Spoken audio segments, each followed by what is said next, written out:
O grande destaque do dia hoje é a proposta de paz que o Witkoff conversou junto com o pessoal da Rússia e que, obviamente, como a gente imaginava, é uma bomba, né? Basicamente, a Rússia quer a capitulação da Ucrânia, a entrega de tudo.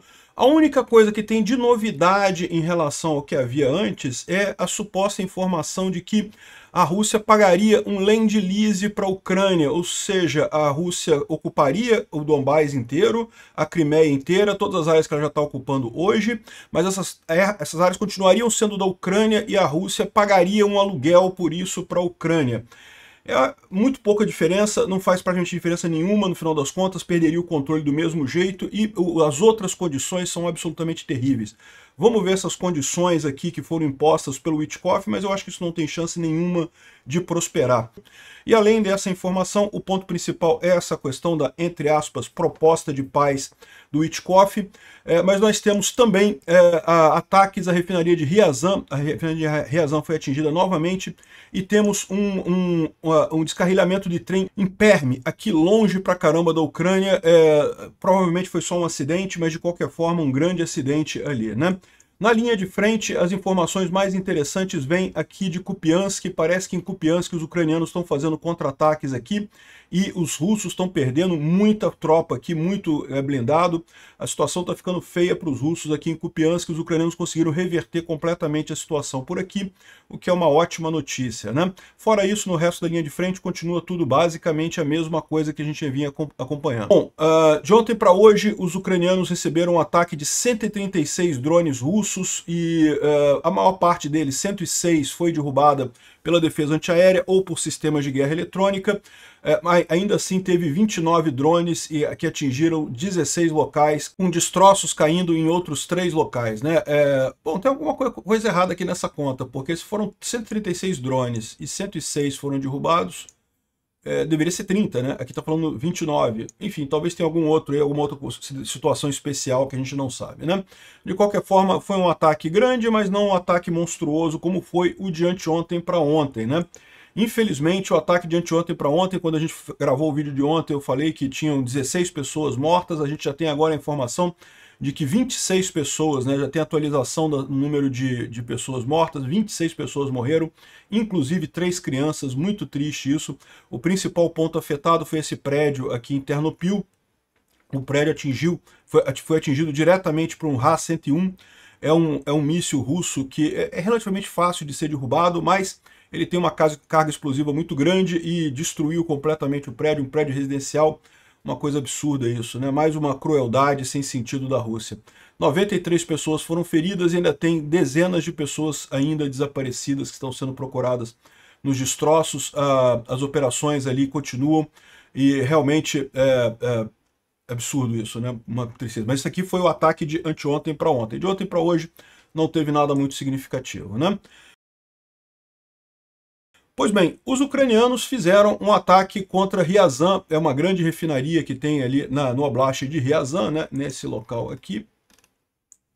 Ryazan é aqui, perto de Moscou, próximo de Kolomna, e nesse ataque atingiram a refinaria de Ryazan. Tá aqui o momento da explosão, o momento que algum drone atingiu lá a refinaria.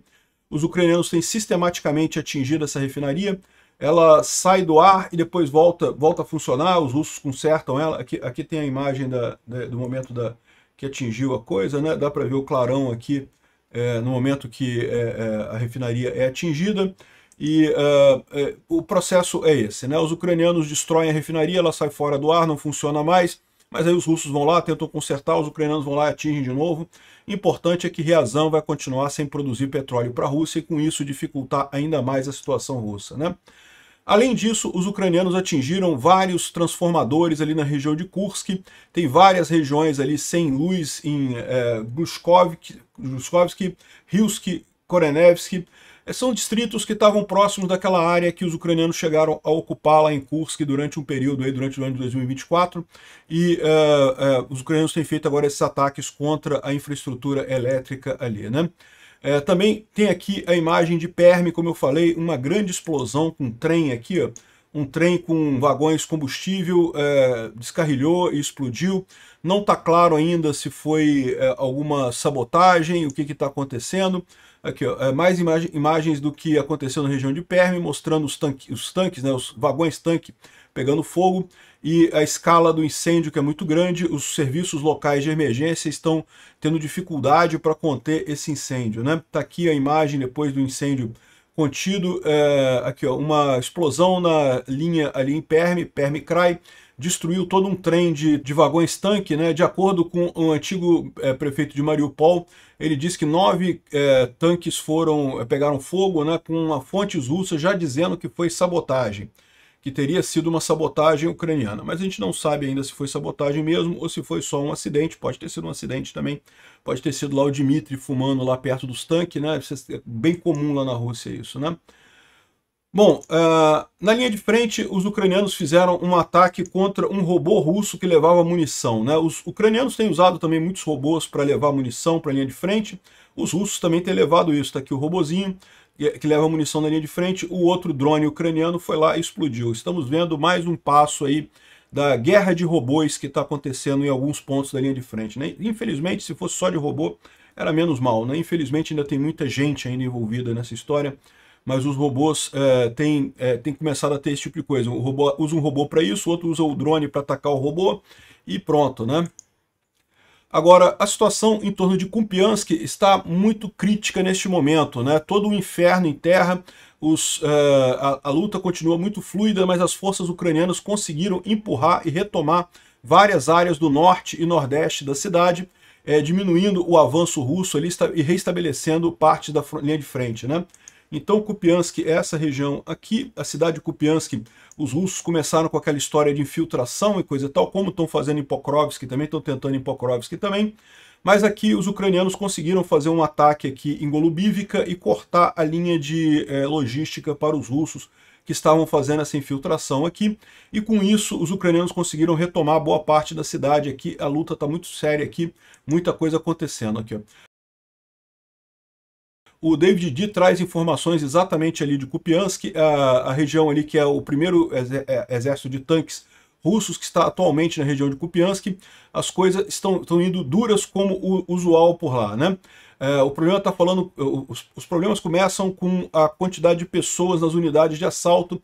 Cerca de 100 pessoas foram tomadas da 112ª Brigada. 8 delas imediatamente disseram que não, vão vocês aí, eu não quero ir não. Ou seja, os russos estão com dificuldade de conseguir gente para abastecer o primeiro exército de tanques, né, o primeiro exército motorizado.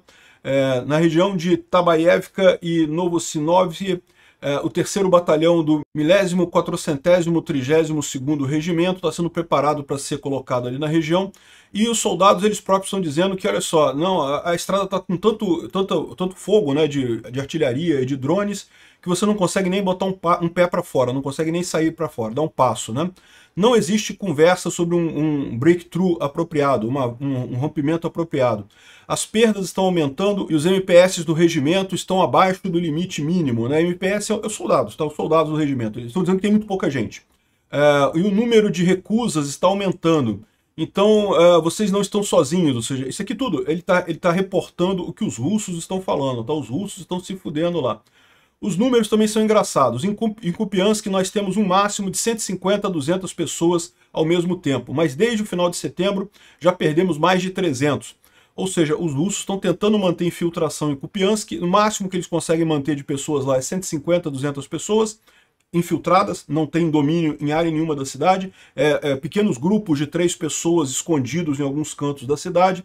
Mas nesse meio tempo já perderam mais de 300 soldados nessa coisa, é um risco muito grande para eles, né?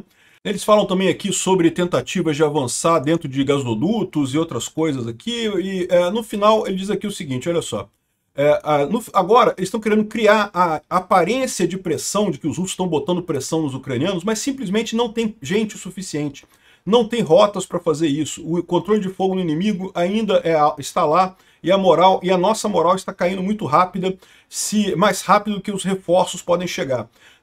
Então não esperem grandes melhorias na região ali de Kupiansk, ou seja, os russos estão vendo a situação realmente complicada ali.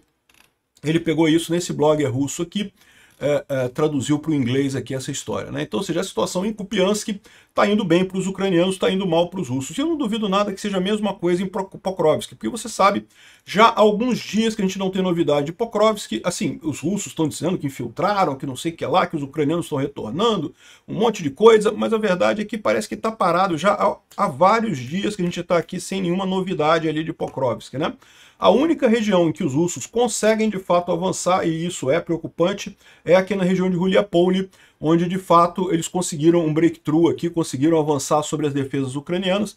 A gente está acompanhando isso por aqui, né? Bom, o Polevolan não publicou o mapa dele hoje ainda, então a gente não tem essas informações. De qualquer forma, a informação que a gente tem é que não há nenhuma mudança significativa na linha de frente, né?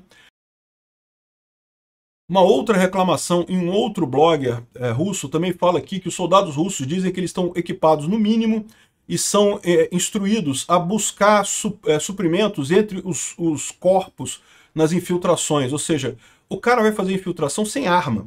Não, chegando lá você acha o corpo de fulano, pega o rifle dele e pronto, você tem um rifle lá. Ou seja, em missões de infiltração que a maior parte deles é morta, pessoas que são artilheiros, né, que trabalham com artilharia e drones, estão sendo colocados como soldados para fazer essas invasões, justamente porque não conseguem avançar mais, não conseguem gente para fazer essas infiltrações, né?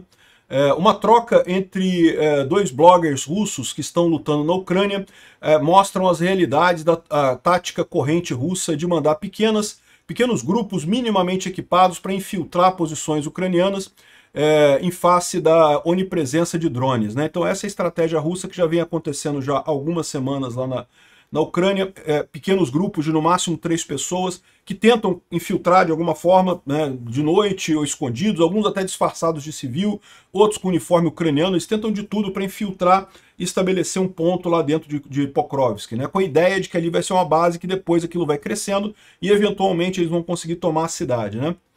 Eles avançam em pares, né? A gente já falou, é par ou 3 pessoas no máximo, né? E aqueles que chegam a um alvo se posicionam ali, né? Então os sobreviventes tentam um assalto por terra. Se tiverem sorte, eles vão continuar na posição que eles tomaram e fortificar essa posição. Água, comida e munição são limitadas ao que eles levaram com eles, mas alguma coisa que pode ser mandada por drones, né? Fora disso, eles têm que caçar lá, eles próprios se virarem para comer lá na cidade, coisa e tal. Enfim, o fato é que, no final das contas, essa estratégia russa não está dando tão certo assim. Ela pode dar a impressão no mapa de que está avançando muito, porque você vê um monte de coisa vermelha aqui no mapa, né? E os russos pintam tudo de vermelho mesmo, não sei o que lá. Mas você vai ver, na verdade, tá vendo essa área aqui toda? Isso aqui não é verdade. Isso aqui, o máximo que tem é pequenas infiltrações, pequenos grupos russos aqui não têm o controle da área. Então, essa é a situação aqui em Pokrovsk e na linha de frente como um todo dos russos, né? Catastrófica no final. Outra curiosidade sobre a linha de frente, foram vistos agora os ucranianos usando o Memped FN6, que é um Memped chinês.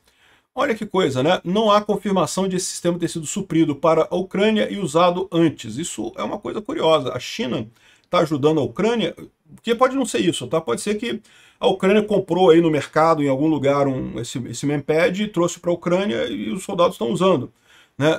Agora, isso mostra um ponto que os Estados Unidos têm que prestar atenção, né? Porque os americanos estão cada vez menos apoiando a Ucrânia, né? O Trump acha que tirando o apoio da Ucrânia que vai fazer a guerra acabar, não vai fazer a Rússia ficar com mais vontade ainda de invadir, mas no final das contas o que vai acontecer nesse caso é que a Ucrânia pode também se virar para o lado da China, né? Realmente há esse risco aqui. Bom, o Instituto para o Estudo da Guerra fala aqui sobre os 26 civis ucranianos que foram mortos e feridos, outros vários feridos nesse ataque russo, um absurdo isso. Mostrando aqui mais um grande ataque aqui, que, mais uma vez, o que eles colocam aqui, olha só, ele coincide, toda vez que o Trump e o Putin começam a conversar sobre acordo de paz, a Rússia faz grandes ataques contra a Ucrânia. Está aqui, ó. Conversas bilaterais entre a Rússia e a Ucrânia e Istambul. Olha aqui os primeiros grandes ataques aqui. Não, começando. Lembra, aqui antes, ó, tinha os ataques russos, lógico, sempre teve. Mas aqui, de repente, teve a primeira conversa Rússia e Ucrânia em Istambul, ainda em maio desse ano, de 2025. Logo em seguida, a Rússia fez um monte de ataques. Segundo, a conversa bilateral da Rússia com a Ucrânia, mais ataques russos aqui.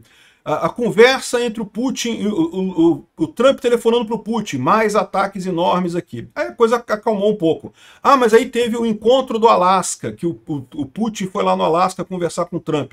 Mais um monte de ataques aqui, ou seja, é sempre a mesma coisa. E agora, a grande notícia do dia, a gente vai falar sobre isso daqui a pouco, é justamente o fato de que o Trump resolveu tentar mais um acordo de paz agora, mais um acordo que ferra completamente a Ucrânia, e a Ucrânia não vai aceitar, e eu vou explicar para vocês qual que era a jogada deles, tá? Eles não conseguiram, tá? Já deu errado essa parada do acordo deles, mas eu vou explicar o que eles imaginavam que iria acontecer, né? Esse caso aqui aconteceu alguns dias atrás, tá? Eu não falei dele então, passou por mim, né? Mas agora a gente tem essas informações. A gente chegou a falar que o FSB estava acusando a Ucrânia de tentar matar um alto oficial russo num cemitério em Moscou. E não tinha muitas informações sobre isso. Aí aqui a gente tem mais informações sobre o que era. O alvo seria o Shoigu, segundo diz o FSB, tá? A gente não sabe se isso daqui foi mesmo os ucranianos fazendo isso, tá? Pode ser o FSB só tentando dizer, mostrar serviço e coisa e tal. Segundo eles estão dizendo, os ucranianos teriam contratado 4 pessoas. 2 russos viciados em droga, um migrante do centro da Ásia e um homem de Kiev. Então, peraí, por que precisa tudo de gente? Um monte de gente para fazer um negócio desse? Aqui, o que eles queriam é colocar uma câmera no cemitério para monitorar o Shoigu. Então, esse teria sido o ataque. Não chegaram a atacar o Shoigu propriamente dito. Botaram uma câmera que era para monitorar quando que o Shoigu ia no cemitério para visitar familiares deles lá, né? Então, botar uma câmera e foram pegos pelo FSB. Eu, sinceramente, acho que isso daqui tem muita pinta de ser invenção do FSB, muito mais do que qualquer outra coisa, né? De qualquer forma, uma pena que não matou o Shoigu, né? Podia ter matado ele, seria divertido. Obrigado por assistir nosso vídeo até o final. Tem alguns links para você nos ajudar aí na tela e também na descrição desse vídeo. Contribua com o nosso projeto.